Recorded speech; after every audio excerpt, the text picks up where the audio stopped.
சூரியனுக்கும் நம்ம பூமிக்கும் இடைப்பட்ட தூரம் எவ்வளோ அப்படின்னா 15 கோடி கிலோமீட்டர்கள். அப்படிங்கும்போது பூமியானது சூரியனுக்கு ரொம்ப பக்கத்துலையும் இல்லாமல் ரொம்ப தூரமும் இல்லாமல் ஒரு சேஃபான ஜோனில் இருக்குது.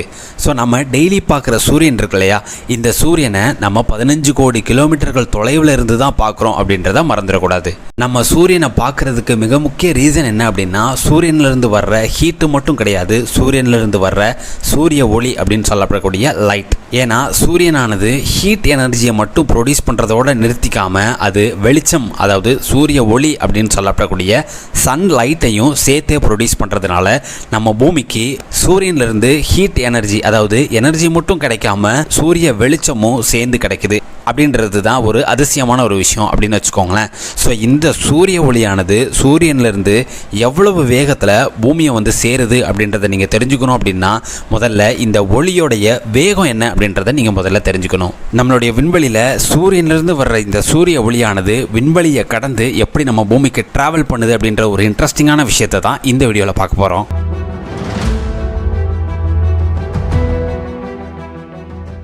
ஃபர்ஸ்ட் ஆஃப் ஆல், இந்த லைட் அப்படின்னு சொல்லப்படக்கூடிய ஒளியானது எவ்வளவு வேகத்தில் பயணிக்குது அப்படின்னா, ஒரு செகண்டுக்கு மட்டுமே 3 லட்சம் கிலோமீட்டர் அப்படின்ற வேகத்தில், மரண வேகத்தில் ட்ராவல் பண்ணுது. இந்த வேகத்தை நீங்கள் இமேஜின் பண்ணி பார்க்கணுன்னு வச்சுக்கோங்களேன். ஒரு செகண்டுக்கு 8 தடவை பூமியை கம்ப்ளீட்டாக அந்த வெளிச்சம் அப்படின்னு சொல்லப்படக்கூடிய லைட்டானது ட்ராவல் பண்ணிடும். அப்படின்னா ஒரு நிமிஷத்துக்கு 480 தடவை பூமியை கம்ப்ளீட்டாக சுற்றி முடிக்கிற வேகத்தில் இந்த ஒளியானது பயணிக்கும்.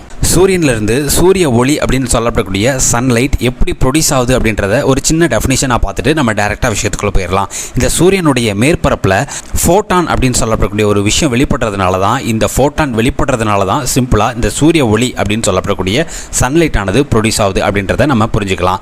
ஸோ இந்த ஃபோட்டானை தான் நம்ம சூரிய ஒளியாக நம்ம கண்கள் பார்க்குது. ஸோ இந்த ஃபோட்டான்கள் நம்ம கண்களை வந்து அடையணும் அப்படின்னா, சூரியன்லேருந்து இந்த ஃபோட்டான்கள் ஸ்பேஸில் இருக்கக்கூடிய வெற்றிடத்தெல்லாம் பயணம் செஞ்சு ட்ராவல் பண்ணிவிட்டு நம்ம கண்களை வந்து அடையணும். அப்படி சூரியன்லேருந்து இந்த ஃபோட்டான்கள் நம்ம பூமியை வந்து அடையிறதுக்கு ஏறத்தாழ 8 நிமிஷம் 20 செகண்ட்ஸ் எடுத்துக்கிறது இந்த சூரிய ஒளி அப்படின்னு சொல்லப்படக்கூடிய ஃபோட்டான்ஸ்.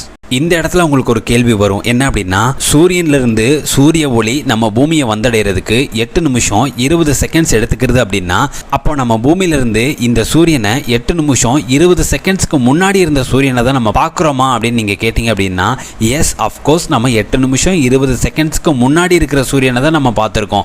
ஏன்னா இந்த ஃபோட்டான் ட்ராவல் பண்ணி வர்றதுக்கே 8 நிமிஷம் 20 செகண்ட்ஸ் ஆகிடுது.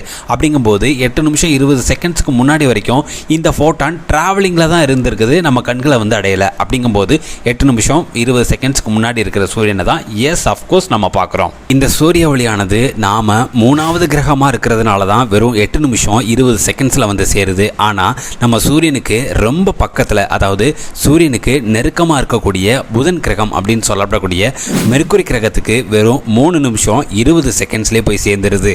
ஏன்னா இந்த சூரியனுக்கும் இந்த மெர்க்குரி அப்படின்னு சொல்லப்படக்கூடிய பிளானட்டுக்கும் இடைப்பட்ட டிஸ்டன்ஸ் எவ்வளோ அப்படின்னா வெறும் 5.8 கோடி கிலோமீட்டர்கள் தான். பட் இவ்வளவு வேகமான சூரிய ஒளியால் கூட இந்த ஒரு கிரகத்தை மட்டும் ரீச் பண்ணுறதுக்கு 4 மணி நேரம் ஆகும். அது என்ன கிரகம் அப்படின்னா, நம்ம சோலார் சிஸ்டத்திலேயே கடைசியாக இருக்கக்கூடிய நெப்டியூன் அப்படின்ற கிரகம். இதுக்கு ரீசன் என்ன அப்படின்னா டிஸ்டன்ஸ் தான். அதாவது நம்ம சூரியனுக்கும் இந்த நெப்டியூன் அப்படின்ற கடைசி கிரகத்துக்கும் இடைப்பட்ட டிஸ்டன்ஸ் எவ்வளோ அப்படின்னா ஏறத்தாழ 450 கோடி கிலோமீட்டர்கள். ஸோ இவ்வளவு டிஸ்டன்ஸை ட்ராவல் பண்ணி சூரிய ஒளி இந்த கிரகத்தை போய் அடையணும்னா கண்டிப்பாக 4 மணி நேரம் ஆகும். கடைசியாக இந்த கான்செப்டோட கன்க்ளூஷனுக்கு வந்துட்டோம். ஸோ ஒளி அப்படின்ற ஒரு விஷயம் இல்லை அப்படின்னா இந்த பிரபஞ்சம் முழுக்கவுமே இருட்டாக தான் இருக்கும். ஒளி இல்லாத வாழ்க்கையை நம்மளால் நினச்சி கூட பார்க்க முடியாது. ஸோ இதே மாதிரி பல சுவாரஸ்யமான தகவலோட அடுத்த வீடியோவில் சந்திக்கிறேன். அது வரைக்கும் தெரிந்து தெளி சேனலோட இணைந்திருங்க. நன்றி.